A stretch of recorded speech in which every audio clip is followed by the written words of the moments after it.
All right, I'm gonna piss a lot of people off in the next 5 minutes. But if you're here to actually learn how to become a filmmaker and not just jerk off over camera specs, you need to hear this.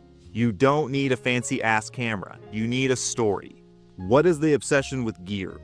Look, I get it. Gear is sexy. You scroll Instagram, you see a DP post a shot with 12 filters and a behind-the-scenes photo that looks like NASA's Mission Control Center. And now you're convinced you need a $6,000 rig to be taken seriously. But here's the truth. 90% of you watching this have access to better cameras than filmmakers had 20 years ago.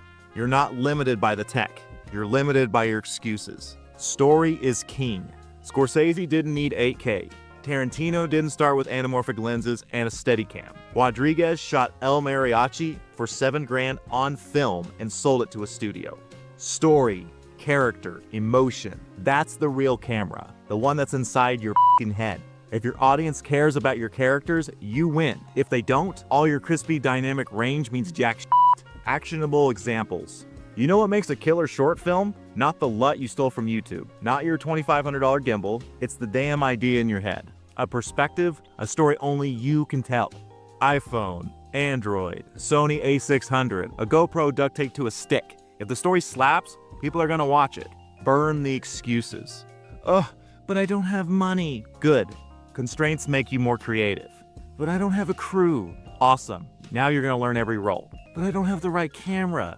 Shut the hell up. You can get started today on your phone or your 3DS. I don't care. You're not stuck because of gear. You're stuck because you're waiting for perfect when you should be filming something, anything, today. Freedom Filmmakers exists for one reason, to help you actually do this. Not theorize and not flex on the forums. Make real shit. Start messy, shoot with what you've got. And if you've got a story to tell, that's already 99% more of what most people will ever have, or ever do, for that matter. Don't wait, guys. Create. And I'll see you in the next one.